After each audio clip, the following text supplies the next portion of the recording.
Hey everybody, it's Dana and welcome back to the channel. We have a beautiful card today and I am so excited about this one because I love the way it turned out. I'm going to be using the Spellbinders Stencil of the Month for April 2026. This is a 5-layer stencil and it makes the prettiest strawberries you've ever seen on a card.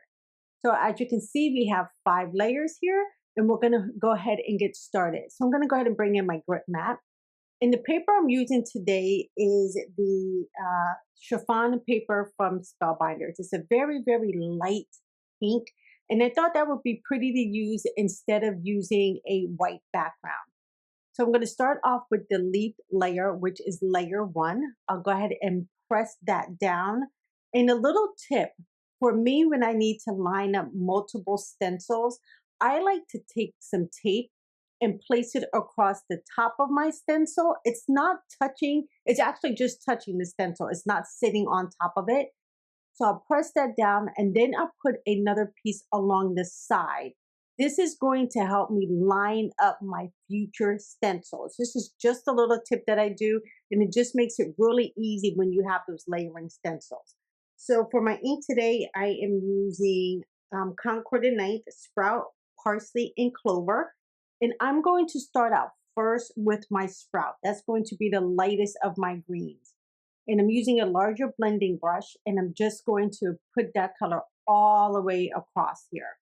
Now, just a little tip, if you are using colored cardstock, just remember that's going to change the color of the ink that you put on top. So just be a little bit mindful of that. Next, I'm coming in with the Parsley and a smaller blending brush, and I'm going to add in some shadows or some darker areas. I like doing this because it really does give the image a little bit of dimension. And if you guys have been around this channel forever, you've seen me stencil a lot, and I really do like doing this little tip because it does give a little bit more dimension to your card. Next, I'm going to come back in with the Sprout, and I'm just going to darken up my base layer just a little bit. Now, once I get that down, I'm going to go back over to my Clover, and I'm going to even darken up those shadows just a tiny bit more.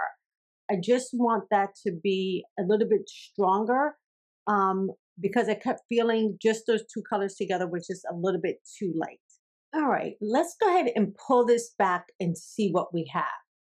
So pull that layer back and look how pretty, just by adding that shadow with those 2 different or 3 different colors of green really does make these leaves stand out a little bit more.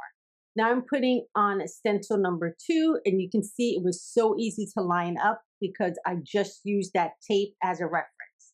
Now I'll come in with that Parsley and really press into those little tiny lines to get the stems for our leaves. All right, we'll go ahead and pull this back. I'm just taking a peek to see if I need to darken that up. And I did miss a few spots, so I do want to darken that up just at the bottom. And look how pretty this looks being on a colored cardstock compared to being on a white cardstock. Now I'm going to use that tape again to line up my strawberries. Then I can go ahead and press that down. And then I'm going to come in with a couple reds. I have watermelon, pimento, and brickyard. And again, we're going to start with our lightest color. So that's going to be our watermelon. And that will be the base for our strawberries. Now, again, if you did not want to have to do all of this ink blending, you can just do one color and be done, and maybe use color pencils to add in your shading. I just find it's really, really easy when you're just using your inks. Now I'm going to come in with a smaller blending brush in my Pimento and add some shading. Again, if you wanted to skip this step and then do it with color pencils, or guess what? Just don't do it. You're still going to have a gorgeous card. I just like to have that definition when I'm stenciling. And it's a great opportunity because you only have to use one stencil to get that shading. You don't have to use 2 or 3 to do that. So as you can see, I'm just adding in this Pimento with that smaller brush. I'm going to take a peek, see where I'm at, and then I'm going to bring in a smaller paintbrush. This is a little shading brush.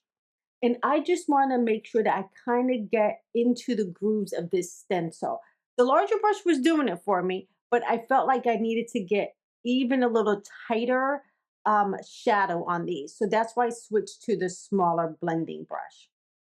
Now I'm going to go ahead and remove that pimento. And then I'm going to come in and wipe this down. This will keep this area a little bit cleaner. And then I'll come back in with the darkest color, which is Brickyard, to even add more intense shadow.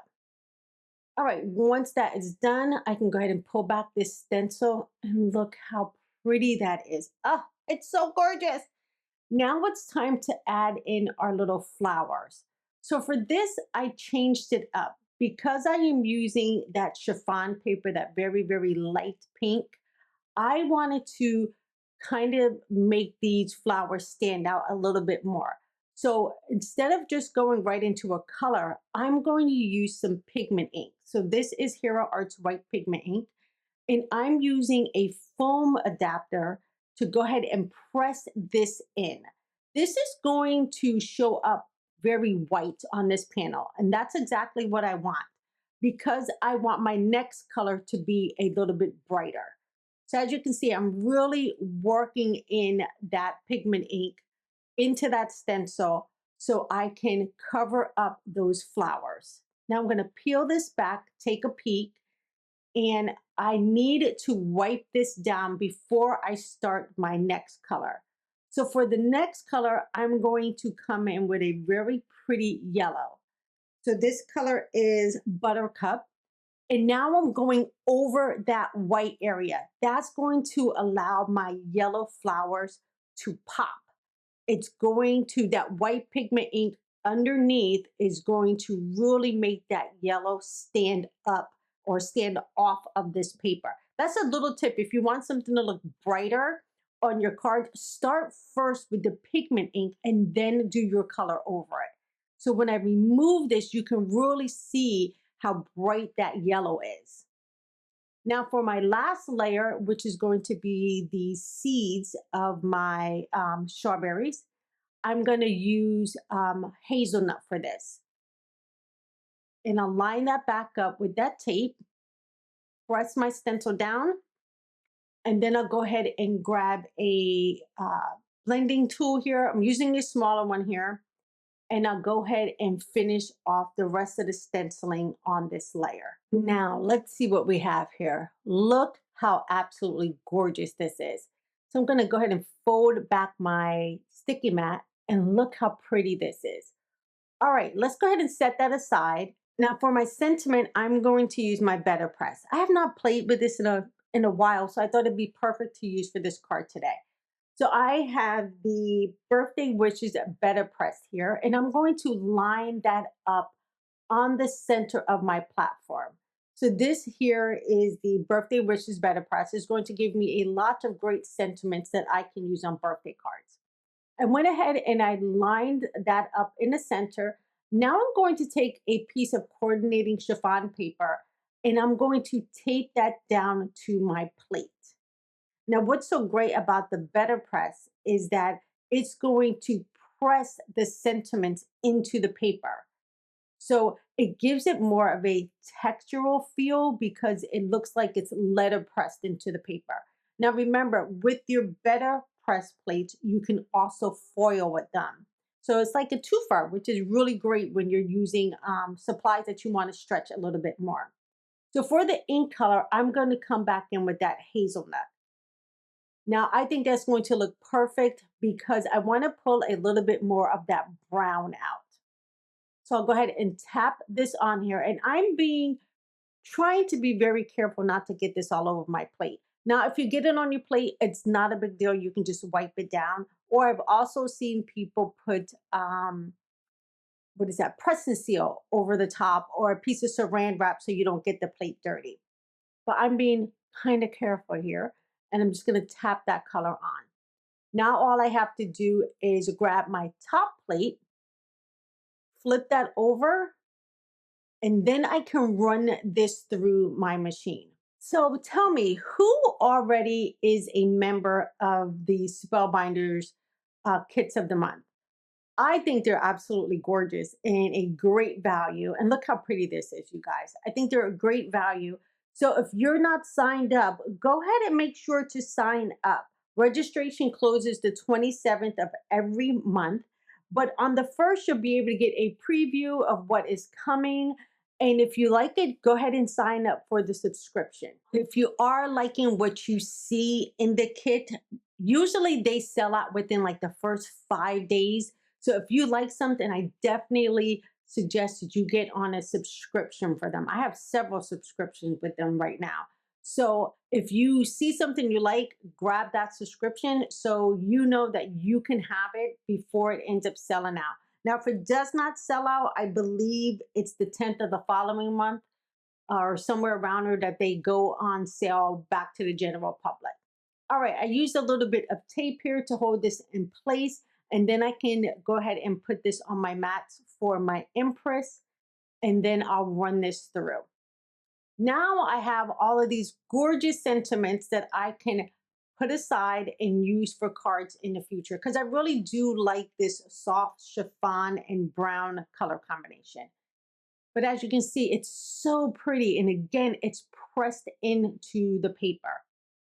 So I'm just going to set these aside and bring back in my card panel and try to see where I want to put that sentiment. I did have a little bit of bleeding underneath one of my stencils, so I can hide that boo-boo with one of my sentiments.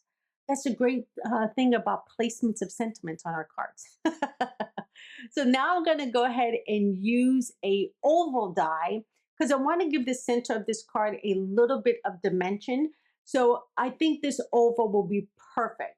Now, before I go ahead and run that through my die cutting machine, I do want to trim this down. I'm going to put this onto a white card base, and I just want to see a little bit of that white underneath this card. So I am taking about 1/8 of an inch off of all four sides. And that's going to take everything down to 1/4 of an inch on the sides and 1/4 of an inch on the top and the bottom. I like to rotate and do 1/8 of an inch off of each side, so I'm not cutting too much from one side. All right, so you can see here I have that white card panel, and I'm going to have just that little bit of white on this card. Now I'll go ahead and place down where I want my oval to go. And I'm just trying to see what a sentiment will look like. I like what we're seeing, and I'll go ahead and take this off of that card base. Remember to move it from your card base.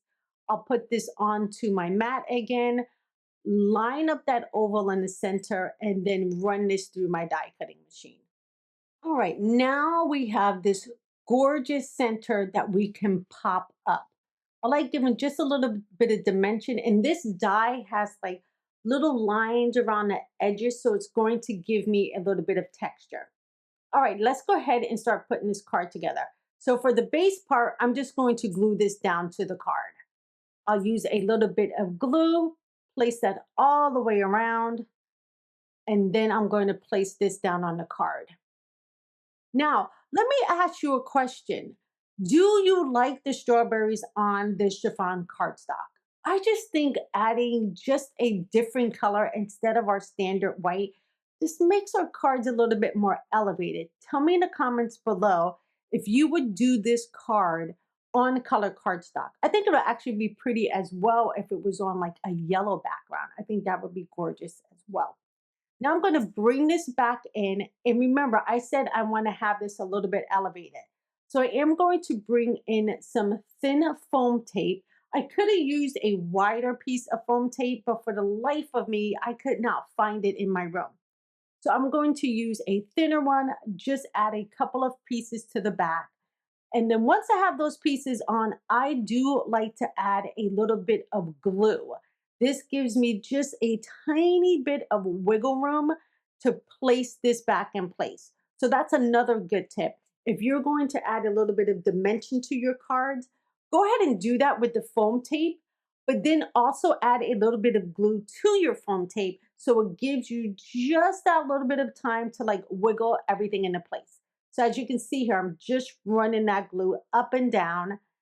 And then I realized I need one small little piece at the top because I want this to be even. So I'll press it into place, add some glue to that.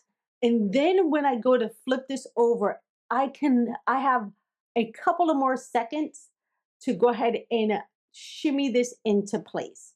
So I'll line up my card first so it's straight. And now I have just a little bit more time to kind of move that and slide it into place. And then once I have it where I want it to be, I can go ahead and press down. And look how pretty that is. It almost gives us like that eclipse look of that raised center. I love doing this on cards and I need to do it more often. All right, now we're going to go ahead and grab out one of our sentiments. Remember, because I used that plate, I have plenty of sentiments to pick from. And I think any of these will look absolutely gorgeous on this card. I'm going to pick this one here and I am going to raise this up. So I'm going to grab some skinnier foam tape here and I'll put that on the back.